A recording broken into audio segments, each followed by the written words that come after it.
Hello বন্ধুরা, তো কেমন আছো তোমরা সবাই? আশা করি তোমরা সবাই খুব ভালো আছো, সুস্থ আছো, আর আমিও ভালো আছি। মৌসুমী ভট্টাচার্য অফিসিয়ালি একটি নতুন ভিডিওতে তোমাদের অনেক অনেক স্বাগত জানাই। আর কাছে দূরের সমস্ত বন্ধুদের অনেক ধন্যবাদ আমার ভিডিওটা দেখার জন্য। আজকের ভিডিওতে তোমাদের একটা রেসিপি শেয়ার করব, সেটা হচ্ছে বেতো শাক। এই বেতো শাকটা কিন্তু শীতকালেই প্রধানত পাওয়া যায়, কিন্তু খুব উপকারী পেটের পক্ষে, পেট ঠান্ডা করে এবং লিভারের পক্ষেও খুব ভালো, পিত্তনাশ করে।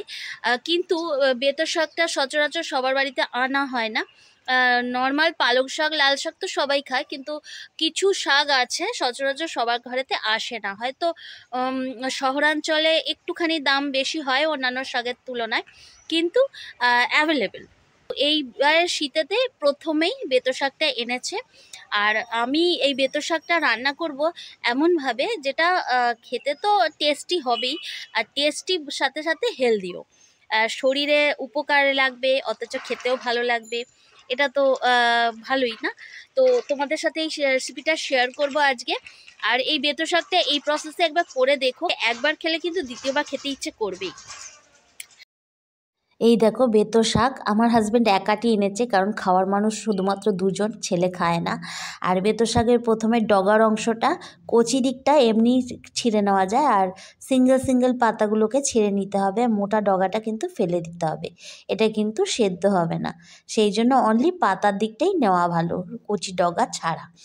এই দেখো পাতাগুলো সব ছাড়িয়ে নিয়েছি, আর এক হাতে ছাড়াচ্ছিলাম বলে একটু ভিডিও করার অসুবিধা হচ্ছিল বলে দেখাতে পারলাম না। দেখো পাতাগুলো এবার মিহি করে কুচিয়ে নিয়েছি।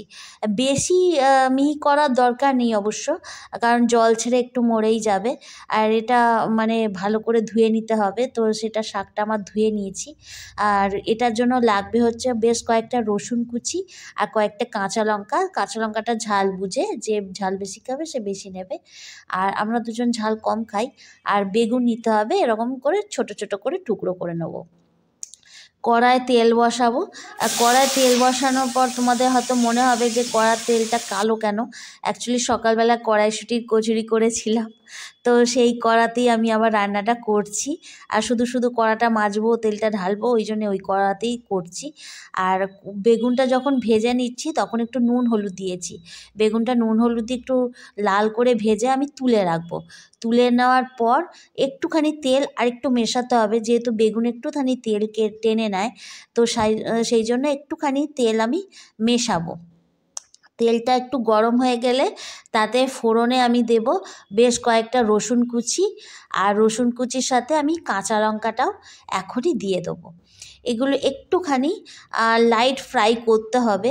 এই লাইট ফ্রাই করার সময় এর মধ্যে হলুদ আর নুনটা আমি দিয়ে দিচ্ছি, কারণ শাকটা দেওয়ার পর জল ছাড়বে, নুন হলুদের যে কাঁচা গন্ধটা থেকে যাবে, সেইটা আমি এখনই দিয়ে দিচ্ছি যাতে তেলেতে সেটা ফ্রাই হয়ে যায়।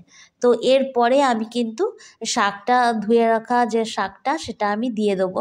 আর এই শাকটা থেকে না প্রচুর জল ছাড়ে, মানে যেরকম মনে হচ্ছে সেটা কমে যাবে। এটা যদি আমরা দুজন খাচ্ছি তাই জন্য এক আঁটি, কিন্তু যারা বেশি জন আছে তাদের কিন্তু 2-3 আঁটি লাগবে, কারণ কমে অল্প হয়ে যায়। তো দেখো কড়াই নাড়তে নাড়তেই দেখো শাকটা মনে হচ্ছে কমে যাচ্ছে। এবারে একটু একটু চাপা দেওয়ার পর দেখবে ছাড়বে, জল বেরিয়ে অনেক কমে যাবে শাকটা। তো দেখো বুঝতেই পারছো জলটা যত ছাড়ছে তত শাকটা কমছে। এই সময় একটু চিনি দিয়ে দেবো। চিনি দেওয়ার পরে একটুখানি হালকা নাড়াচাড়া করে জাস্ট একটুখানি ড্রাই হবে যখন, তখন বেগুন ভাজাটা দিয়ে দেবো।